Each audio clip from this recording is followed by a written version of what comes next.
हरे कृष्णा। आज हम बात करेंगे शास्त्र सम्मत जीवन, लक्ष्मी जी की कृपा और घर में सुख समृद्धि बनाए रखने के नियमों की। यह मैं आपको पूरा शास्त्र सम्मत श्लोक सहित बताऊंगी कि शास्त्रों में क्या आज्ञा दी है और इसे पालन करने से निश्चित लाभ होता है। सबसे पहले ध्यान दें, हमें हमेशा शास्त्र की बात शिरोधार्य करनी चाहिए। हमारे पास 3 प्रमुख ग्रंथ हैं: देवी भागवत पुराण, ब्रह्मा वैवर्त पुराण, गरुड़ पुराण। इन तीनों ग्रंथों में एक ही बात लिखी हुई है। मैं आपको श्लोक पढ़कर समझाती हूँ। शास्त्र में लिखा है कि जो नाखून से तन तोड़ता है या पृथ्वी को कुरे देता है, जो निराशवादी है, जो सूर्योदय के समय भोजन करता है, यह सभी आदतें लक्ष्मी जी को घर से दूर कर देती है। सूर्योदय और सूर्यास्त के समय केवल भगवान के नाम का जप और सात्विक ध्यान करना चाहिए। दिन में सोने या मैथुन करने वाले लोग कभी धन्य नहीं हो सकते। गीले पैर या नंगे पैर सोने से भी लक्ष्मी जी विदा हो सकती हैं। हमेशा अपनी शरीर की स्वच्छता का ध्यान रखें। पैरों को धोकर ही सोना चाहिए। निरंतर व्यर्थ की बातें और हंसीजाक करना भी लक्ष्मी जी को रुष्ट कर देता है। सिर पर तेल लगाकर उसी हाथ से दूसरे अंग को स्पर्श करना भी बहुत गलत है। तेल लगाने के बाद हाथ धोकर बाकी अंगों पर तेल लगाएं। तीनों पुराणों में यही सामान्य नियम समान रूप से बताया गया है। अब बात करते हैं अत्रि संगीता और लघु शंख स्मृति की।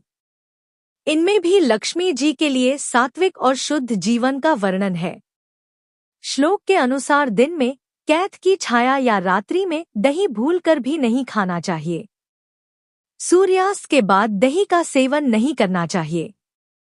कपास की लकड़ी से दातुन करने पर भी लक्ष्मी जी रुष्ट हो जाती है। सप्तमी का नियम: सप्तमी के दिन आंवला नहीं खाना चाहिए।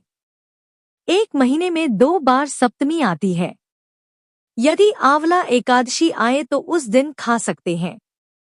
दीपक, शैया और आसन की छाया: दिन में शैया पर बैठकर भोजन नहीं करना चाहिए। बिस्तर को सुबह उठाकर साफ कर देना चाहिए। बकरी की धूल का स्पर्श भी लक्ष्मी जी को रुष्ट कर देती है। यहाँ समझने की बात यह है कि शुद्धता और सात्विक जीवन ही लक्ष्मी जी को आकर्षित करता है। गरुड़ पुराण में भी लिखा है, जो मैले वस्त्र पहनता है, जो अशुद्ध हाथों से पूजा करता है, जो अधिक भोजन करता है, कठोर वचन बोलता है, सूर्योदय या सूर्यास्त के समय सोता है, लक्ष्मी जी घर से चली जाती है, भले ही वह व्यक्ति भगवान विष्णु ही क्यों ना हो। सूर्योदय के समय सोने वाले लोग सोचते हैं, हम मेहनत करते हैं लेकिन भाग्य नहीं चमकता। शास्त्र कहता है, यदि आप सूर्योदय के समय सोते हैं, आपका भाग्य भी सोता है। गरुड़ पुराण के अनुसार यह इतना शक्तिशाली है कि इसका पाठ मृतक को मोक्ष भी प्रदान कर सकता है। शुद्धता और सात्विकता के कुछ ऐसे नियम हैं, जैसे कि तेल मालिश करने के बाद स्नान अवश्य करें। मलमूत्र का त्याग करने के बाद ही पूजा और तेल मालिश करें। पुष्प, पत्र या फूल को अशुद्ध हाथों से उठाए गए हो लक्ष्मी जी को रुष्ट कर सकते हैं। इस प्रकार शुद्धता और सात्विक जीवन अपनाने से लक्ष्मी जी घर में स्थायी रूप से वास करती है। अब हम आगे बढ़ते हैं गरुड़ पुराण और ब्रह्मा वैवर्त पुराण के नियमों पर। पहला, हाथों की शुद्धता। जो व्यक्ति अपने हाथों को स्वच्छ नहीं रखता, जो पूजा या भोजन से पहले हाथ नहीं धोता, उसके यहाँ से भी लक्ष्मी जी चली जाती है। दूसरा, सूर्योदय और सूर्यास्त का समय। सूर्योदय या सूर्यास्त के समय सोना बिल्कुल वर्जित है। दिन में सोना भी लक्ष्मी जी को रुष्ट करता है।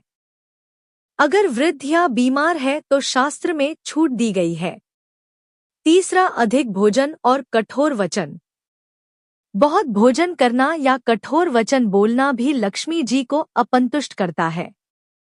चौथा, शरीर पर तेल और पुष्प। सिर या शरीर पर तेल लगाने के बाद स्नान जरूर करना चाहिए। तेल लगाकर पूजा करना या पुष्प अर्पित करना अशुद्ध माना जाता है। इससे लक्ष्मी जी घर से चली जाती है। 5वां, वस्त्रों के नियम। बाहर पहने हुए वस्त्र अलग नहीं होने चाहिए। घर में पहनने के लिए वस्त्र स्वच्छ और शुद्ध होने चाहिए। 6, बुद्धि और संयम। निरंतर व्यर्थ की बातें करना, परिहास करना या कठोर बोलना लक्ष्मी जी को असंतुष्ट करता है। संयम और सात्विकता घर में लक्ष्मी जी को स्थायी बनाती है। 7वां, शुद्धता का पालन। घर और कपड़ों की स्वच्छता का ध्यान रखें। बाहरी वस्त्र और घर के वस्त्र अलग रखें। घर में पूजा करते समय स्वच्छ वस्त्र पहनें। लक्ष्मी जी चंचल है, लेकिन अगर आप शास्त्र सम्मत नियमों का पालन करेंगे तो घर में स्थायी रूप से निवास करेंगी। स्वच्छता, सात्विक जीवन, संयम और भगवान के प्रति श्रद्धा से घर में समृद्धि और सुख शांति बनी रहती है। यह नियम सिर्फ परंपरा नहीं, बल्कि शास्त्र सम्मत जीवन जीने का मार्ग है। इस तरह आप अपने घर में लक्ष्मी जी की कृपा और समृद्धि को स्थायी रूप से रख सकते हैं।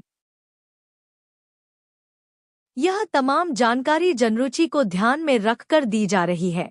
ज्योतिष और धर्म के उपाय और सलाहों को अपनी आस्था और विश्वास पर आजमाएं। वीडियो का उद्देश्य मात्र आपको बेहतर सलाह देना है।